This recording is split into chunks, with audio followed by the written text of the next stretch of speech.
gentlemen, join MythVision's Patreon not only to support us, but there are 72 videos that I did with Dr. Dennis R. McDonald and Richard Carrier, all on the Patreon, early access. You guys can ask personal questions when I go to interview these scholars, and you're helping MythVision grow.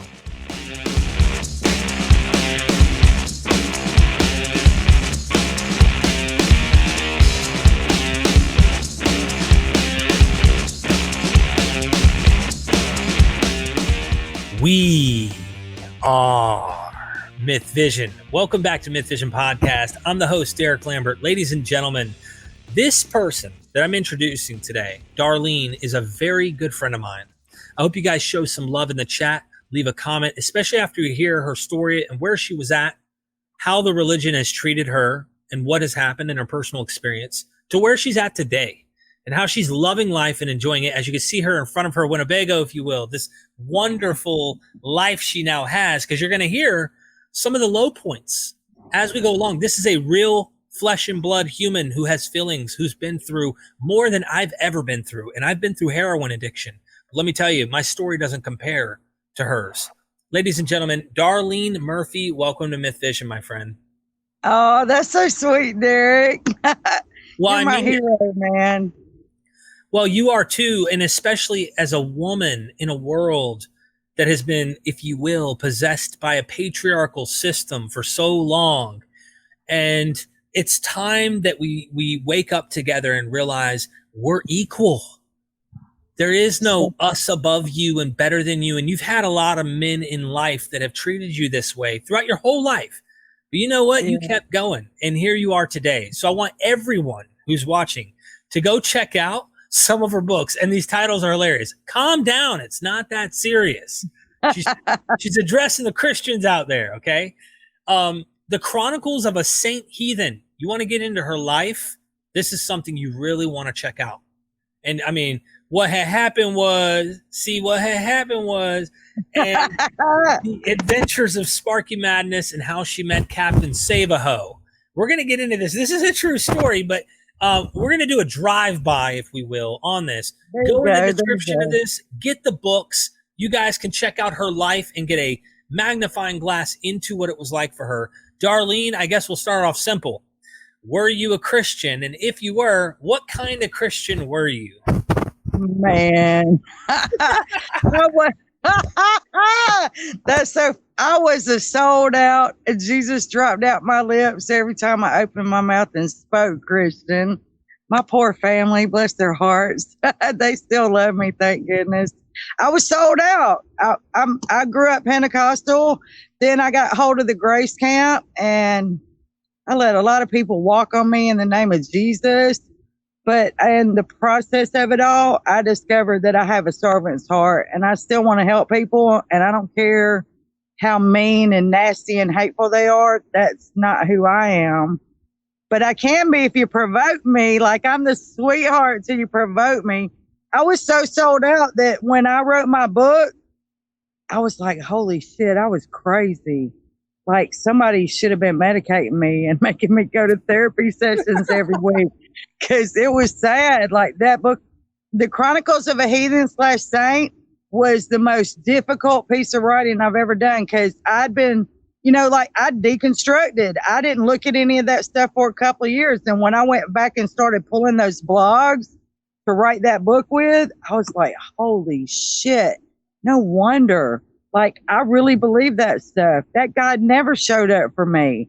I stayed in an 18-year marriage with a crackhead because I was trying to honor God. It was stupid. It costed me everything, and I didn't get anything back out of the deal. So yeah, I've been divorced since December the 7th. Woo woo. Best thing that ever happened to me. I started working on me. I lost 50 pounds walking my dog.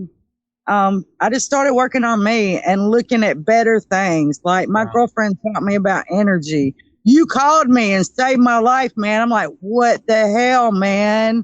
What am I going to do without a God? Like, who am I going to talk to at night when I lay down to go to sleep? And you called me up and you told me 2 analogies. I'll never forget it, man. And I'm not going to repeat one of them because I cry every time I hear it. It was the analogy about Satan talking about how he could hide God from humanity. Right. And then you told me about the six wise men and the elephant, and you said to me, Darlene, do you believe there's a God? And I said, yeah, I believe there's a God. And he's like, you're like, well, screw everybody else. If you believe there's a God for you, then there's a God for you. Until you figure something out, don't let anybody else tell you what to believe. And it was deep, man. It saved my life. I'm like, holy shit, what do you do without a God? I was indoctrinated my whole life. That's really well put. Yeah. And I remember those conversations when you were crying on the phone. You saved my life. But you've come a long way, Darlene. Now you're successful. You're working as a server up there. Was it Red Lobster now? I work at Red Lobster, and I get up every morning. Like, I'm up at 4 a.m. anyways. I took a little part-time job that I already passed up once at Fairfield Inn. I set up their continental breakfast every day, and people give me money there. It's so crazy. Wow. But I work there from like 5:30 in the morning till 10-ish, 11-ish, and then I come home, and then I work at Red Lobster 4 days a week. But I also decided to become a farmer in the meantime. I'm not very good at it, but my horticulture skills kick ass. Like, yeah. And it's so crazy. You know, like when you have connections and you have people that you love in the church, you can like send a cry out and people show up for you. Like, I needed $149 one day to go and file for custody of my grandson because of a situation. And I had 5 different people give me that money. So, like, losing that connection was really hard for me because I didn't have anybody to step out and help me anymore. So it's been really cool. Like, the world has been renewing my faith in people because everything that I planted from seed, I'm a terrible farmer, but I'm going to get better. Good. Some of the flowers made it, but the food didn't make it. And I discovered along the way, it wasn't what I was doing. It was a portion of my yard that I had it planted in. But every single plant, flower, banana tree, canna lily, everything, roses, people gave me this stuff, dude. It's so like, if you really look at my yard, I didn't buy anything that's growing in my yard. People brought it to me and donated it to me and gave it to me. And I'm like, wow, this is like, it started healing some really bad hurts I had because I love those people. Those people profess undying love for me. Yeah, they professed undying love for me, dude. Nobody asked me where I went or if I was okay I had like, you're talking about 2 churches full of people because I preached at 2 different churches and I attended one regularly. You're talking about 700 or 800 people that were in my life on a daily basis that everybody went silent. A handful of people asked me, where have you been? I missed you. The preacher stayed my friend. His mother stayed my friend. And I can name 4 other people. And one of the girls, when I released my book, like, I got in a place where I didn't want to talk about it. And I lost so many people because of what I learned and what I knew and how I felt about it, that when I released that last book, I went to some of them and I said, look here, I love you. I don't ever want to hurt you with what I believe or talking about what I believe. So I want you to know this may not be the book for you. And it was profound. One of those girls said, I don't believe in God anymore. I can hardly wait to get it. You know, and I still have friends that are devout. I have a girlfriend that's, Susan Arrowwood. Shout out to Susan Arrowwood. She loves me. She's friends with me in places where I'm not nice. She's friends with me in places where it surprised me when she messaged me somewhere. And I was like, oh my God, you really love me. She's like, yeah, I don't give a shit what you believe. I love Darlene. I don't care what Darlene believes, just like you don't care what I believe. Right. And she'll be sweet about it. She'll be like, I've been praying for you. And I'm like, well, which God have you been praying to? You know what's funny? I don't get upset by that. A lot of atheists will get like butthurt about people saying they're going to pray for you. Here's the thing, like my mom will do it, right? My mom's still a believer. And she'll go, right, I've been praying for you and my grandbabies. And I'm like, oh, Mom, thank you. The way I interpret that is Mom cares about me and just hopes that everything goes well for me. That's it. It's like saying, I wish you luck. that kind of thing is the way I kind of look at it, is that they really care about you. Even though I don't think it makes a difference, the difference is it might help my mom psychologically, or it might be a way that she's telling me I love you. But for me, I'm not, like, it doesn't make me offended. It just shows me they care. That's all. I didn't take the atheist label because I've seen how, like, along the way, it was like a dirty word, just like Christian's a dirty word for me now. I'm a heathen. I've always been a heathen. I'm always going to be a heathen. My mother called us heathens when we were children. A layman person doesn't even know what the hell a heathen is unless they go look it up. Right. So I just claim heathen. I always joke about, but I'm so serious. Like I posted it just to see, because people get real close-minded even when they don't believe stuff. Like in your group, I posted that Godzilla was my god of choice. And I got to, people that know me, but some of those people didn't know me. And then I posted another post behind that said, I'm just really curious why no one wants to talk about my God. And I got a bunch of backlash on it, so I took it down. Tell us, what do you mean Godzilla is your god of choice? Is this like a carving your own path kind of thing? Like, no, it's just, all right, first of all, it's funny. It's funny as hell. Like, people are like, this chick's crazy. She's off her rocker.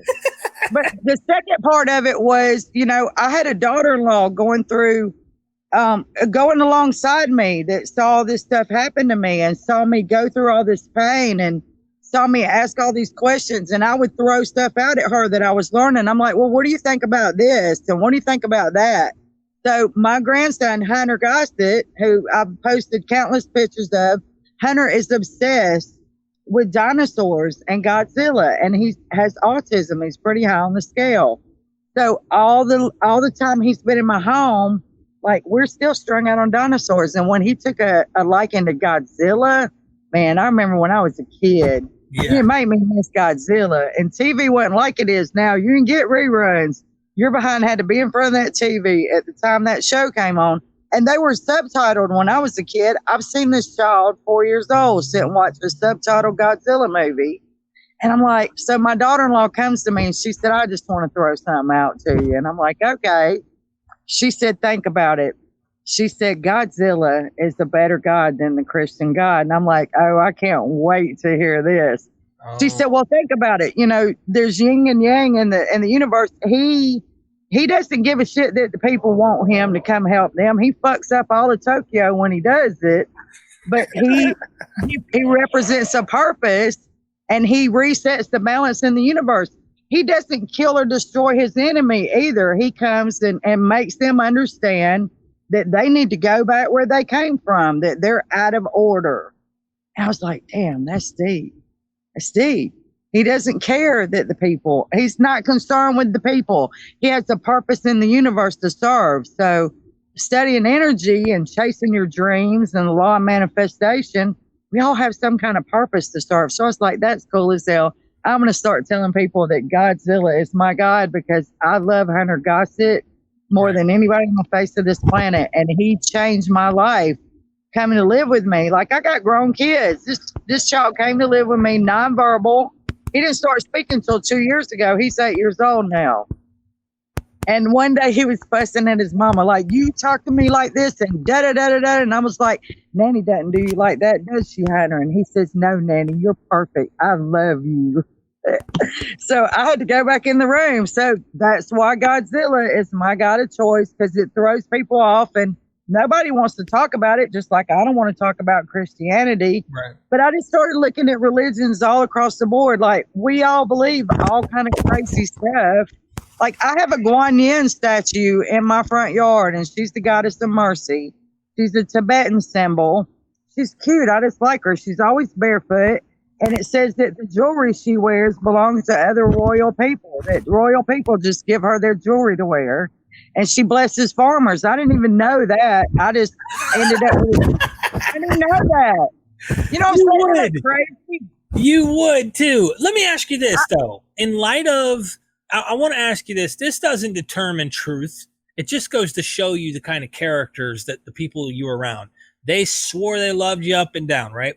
you had some struggles where there was that kind of disowning, if you will, when you started speaking about how you weren't a Christian. Shunned me. What happened? Me. It broke my heart. It broke my heart. When I did see them, they treated me like something was wrong with me. Like, I have a girl that lives, she's a neighbor of mine, and I went to just see my friend, right? Uh-huh. I've never said to her, I've never told her a damn thing I believe, okay? I just quit going to church with her. And while I was at her house, the entire time I'm there trying to visit with her, she keeps saying to me, you can't tell me there's not a God. You can't tell me there's not a God. And I'm like, I never said that. Did I say that to you? I'm here trying to visit my friend, and you're making it fucking weird. And you don't have to worry about me coming to see you anymore, because I wanted to go home and take a shower. It broke my heart. Like, she's not my friend anymore. This is someone, like, I have lots of stuff in my house she's given me. I have lots of books that she gave me to write in. I have lots of memories with this girl. And her whole thing was, you can't tell me there's not a God. I never said there wasn't a God. I never said shit about any of it. I just quit going to church with them. Right. Yeah, it was bad. And you were seeing problems with what people are saying. And that was the thing. We get it. We know that the bugs love you too. Everybody loves you. Yeah, the love bugs are crazy in Alabama right now. I had to stop talking about it because people were so angry with me. It's really sad because when I wrote my books, I had to step back and go, you don't have to care what they think. They're not seeing this. If you don't tell your story, no one else is going to tell your story. You have the right to say everything you think and feel about it. And I didn't feel like that in real life and on social media. Like, my social media, I go to Facebook jail every 30 days because people started 30 days every time someone reports me for something. And it all started with a video that had Jesus in the title. Now I got shit getting taken off my YouTube channel. They're calling it hate speech. It was a Christmas message with a prayer in it that they said they removed it because of the hate speech. Like, somebody got me, and I've been flagged ever since. Can't do business on social media because I end up in Facebook jail all the time. My Facebook consists of a lot of Africans that are friends with a fella who he has like 30,000 followers, and he loves me. His name's Disowning, and he's a born atheist, and he just he jokes about it. Like, he doesn't really even have a lot of, I don't know how much knowledge he has about like the historicity or myths or any of that. He just takes it from a place that it's funny and runs with it. And I have a lot of people that have followed me because of that, but like, I don't even get involved with it anymore. I don't want to talk about it anymore. And my girlfriend's like, well, why is that? I'm like, I found more beautiful things to do in my life and other things to focus on. What are those things? What are some of the things that you found that have replaced religion in your life that give you happiness today? Man, I work in my yard a lot. Like, I'm having to convalesce right now because I think I'm a beast. I don't know how to stop. Like, I got 2 jobs. I get up at 4:00 in the morning to go to one of those jobs. I usually nap between those 2 jobs. I'm a rock hound. I go to the creek all the time with my girlfriend. I have tennis elbow right this second because I think I'm indestructible, and I've been carrying huge ass buckets of rocks, and I don't know how to be still anymore. Like, but it's beautiful. It's like, there's been times when those people weren't there. Like, it messed me up to be on my own. Like, at the first of the year, everything in my life changed. I got divorced. I got fired from my job. There was a severance package. I had X amount of days to find a place for me and my dog to live. I can't take my dog just anywhere because he's unsocialized. And then the kids said, well, Mama, we don't want to live with you anymore. So all these things happened at the beginning of the year that completely changed my life. I've never been on my own. I've always had children or siblings or strays or husbands. I've never been on my own. And that messed me up for a little while because I didn't have connections. I didn't have church people anymore. I didn't have people that wanted to come by and say, hey, are you okay? We just want to come check on you. And even the kids didn't come by for a long time. And they didn't understand why mama was losing her mind. And I'm like, I've never been by myself, y'all. I'm having to adjust to this. And I feel like everybody left me over here to die. It was bad. It was bad. And then I had some frenemies shame me all over Facebook. So I got rid of those people. Like I've been steadily having to just get rid of people to have peace of mind. But the beautiful thing is all those times I was hurting, I could come out here and stand in my yard and cry and talk to these stupid ass plants and feel better. Like I would talk to the dog and feel better. I'm trying to start doing some fiction writing again. I just had a lady reach out to me about a girl that owns a studio. She's like, don't yard sell your paintings. I've already talked to this girl. You go over there and take her some paintings. And I've since become famous on Nextdoor. And the love bugs love me. Nextdoor is this app that all your neighbors are on within 20 miles of you. And we have an 89-year-old dishwasher at Red Lobster who every time I see him, I make him take a picture with me. His name is Mr. Jack. He worked at GM for 42 years, and he was a preacher for 17 years. He's been at Red Lobster for 12 years and does not miss a shift. He's 89 years old. Wow. Yeah, and he always says to me, Teresa, life is lovely. So I make him take a picture with me every time I see him, and I put it on Nextdoor. And I put pictures of my yard on Nextdoor, and people have been so forthcoming and sweet to me. Like, I'm a people person. Yeah. I can't shut my life down and say, fuck people, they're terrible, they suck, I don't want to do this anymore. I can't do that because I have a heart for people. I just don't have connections anymore. You know, I don't know if you knew this, but my mom's name is Teresa. Is it? My godmother's name is. Everybody in Alabama calls me Miss Teresa. Everybody at the hotel calls me Darlene because Terry's my best friend and Terry works at the hotel. And she calls me Darlene. So everybody, and it's confusing even to me. And then my people from the streets call me Sparky, and the people from the clubs call me Sparky. And I have a grandson that calls me Nanny Sparky because that was supposed to be my grandmother's name. Because I'm like, I don't get to be Sparky anymore. How can I be Sparky? So we tried Nanny Sparky out on the dogs for a year before the oldest grandson came. He's the only grandson that calls me that. And then when my granddaughter Marley came along and called me Nanny, like a little British kid, I was like, oh my God, I can't make her call me Sparky too. Yeah. So I've just found other things to do. I mean, that's what I was going to ask you. I was going to say, you know, in kind of concluding this is an amazing point. You're on a journey, and this is a fascinating thing. You're figuring out life for once. Like, this is finally in your entire life, you're finally waking up to this. My question is, where do you see, like, what, if you're talking to someone else who's been going through this, or they're new to this deconversion and it radically does disrupt their world, what would you recommend? What kind of advice would you say right out the gate that they could try to do? The process is still the process. Everyone has to go through with it. But it could have been, like, there's things that could have been better for you during that process, probably, that you look back at hindsight and you go, okay, that would have made it easier. What would you recommend?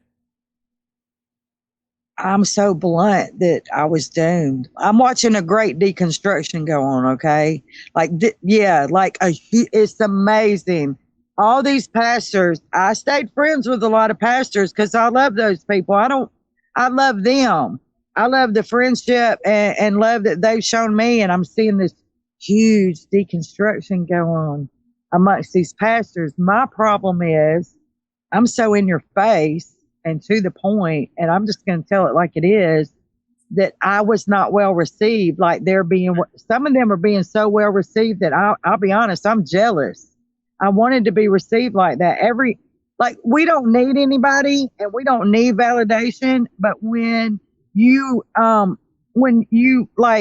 thrive amongst people, you want to be received to some degree in a good manner. Mm-hmm. So I always just tell people, what you believe is your own business. I tell people all the time now, what I believe, it's not any of your damn business, because I didn't come here to argue with you. I don't talk religion or politics. Now, if you want to talk about anything else in the world, we can discuss that. And if you're going through this process, it's okay. It's not the end of the world. I believe there are millions of gods. Not one of them has ever showed up and said, here I am to save the day. You know what I'm saying? And Christianity it's an abusive relationship. It's like, okay, you're not good enough. You're never going to be good enough, but I'm going to help you out and save you. But you just remember, if you don't love me, there's hell to pay. That's like a woman being in a relationship with a man that beats her, because he says all these sweet, beautiful things to her to make her fall in love with him. And then he hits her and she's shocked. And he has a good reason for why he hits her. And then he cries and moans and groans and says, oh, I'll never do it again. He's going to hit her again. And she stays on the premise of that little love she had to begin with. And then it becomes, I've never been free. I've never been free. This is the first time in my life I've ever been free. Wow. I've had a dude pulling in the driveway when one was pulling out. Like, I had a fella give me his number the other day and he's got a girlfriend. I'm like, what? Get a clue, dude. That's why you're having problems. You can't give your number to another woman when you're already seeing a woman. Like, guys are crazy. I'm not that girl. I've been celibate almost 2 years. This stuff is special. Hello. you can't just step to me like that. You know what I'm saying? Like, it's so ridiculous. Like, I've had people ask, I just shoot people down. My freedom and my peace of mind is so much more important to me than some dude wants. I can take myself to dinner. Yeah. I can be loyal to myself. I've never been free, Derek, from anything, ever. Like, I'm actually free for the first time in my life from everything. It's huge. It's huge. Like, you're living in the moment now, and before it was always the future, the afterlife, the this, the that, and you're now taking it all in, and it's overwhelming what you missed for so long. You're really appreciative. Yeah. It's terrible to be taught to be, the end's coming. There's no damn end coming. Unless you're an idiot and you don't wear your seatbelt and you crashed into a truck because you didn't stop at a red light. I mean, I have great disdain for it. Okay. I just can't even, I know venom drips off my lips talking about it. And I don't mean to be that way, but it's that ridiculous. Like, you're led to believe the end, everybody, it's the sign of the times. And then they start throwing all the scripture out. I'm like, would you please just stop? Yeah. Just stop. Your imaginary friend ain't going to do shit about it. He didn't help any of us either. Stop and read another book once in a while. Interesting. So, Darlene, final question I have is this. Where do you see yourself in the coming years? Since you live in the moment now, what do you want to make of yourself? What do you want to do with yourself now that you have freedom? No one owns you but you. But what do you want to do? Whoever grows the most food wins. Look around at this world that we live in. I don't watch TV. I don't listen to the news. I don't care what people talk about on social media. If I can't tell you something good, I don't want to talk about it. But when they started burning and looting grocery stores, and then you see folks talking about supply and demand, my whole motto in life is whoever grows the most food wins. And I'm facing the challenge. I'm going to face the challenge. And I want to put up the cute little pictures that say which harvest this is for me. And I want people to come to my sunflower fields and take pictures and them to just be like, damn, who would have ever imagined that she would do this? It's important. We all need to be learning to grow food in this world that we live in. It doesn't matter how much. It doesn't matter. Wow. Like, I did the whole conspiracy crap 10 years ago. I'm not doing all that. I told everybody that. Everybody knew I was crazy. It's okay. Just grow food and learn to be self-sufficient. It's really important in the world we live in now. Thank you so much. And then you can feed your neighbors. I want to feed my neighbors. I want you to come to my house and me feed you watermelons I grew and be like, Derek, look what I grew, man. You want to eat some? Absolutely. You know, maybe someday I can grow some weed and be like, hey, Derek, look what I grew. You want to smoke some? I don't smoke anymore, but I know some people who would be happy to do it. Yeah, but I hear you. There are other things in life besides being focused on this crazy ass book and all these religions. I totally agree with you. I come along to make smart ass comments and no one likes me for it, and I'm okay with that. I'm like Derek loves me. You can't put me out. I'm a I love you no matter what. You know I love you no matter what. I want everyone who's watched this far, honestly, go get the books. Please. Say it again. The Adventures of Sparky Madness and How She Met Captain Save-A-Ho. The Chronicles of a Saint Heathen. You see, what had happened was, calm down. It's not that serious. Seriously, go check out her 3 works. They're all in the description. I've got them in the MythVision recommended books list, so you guys can check it out and find it there if you're interested. Yeah, and then also we have the Patreon. So if you guys want to join that, you could join that and get early access to everything I do here. It helps us out in growing. But seriously, everybody, this is my friend Darlene, and there is so much more she hasn't and can't go into right now. But maybe down the road, you guys can hear the addictive lifestyle that I honestly think is catered by these kind of worldviews.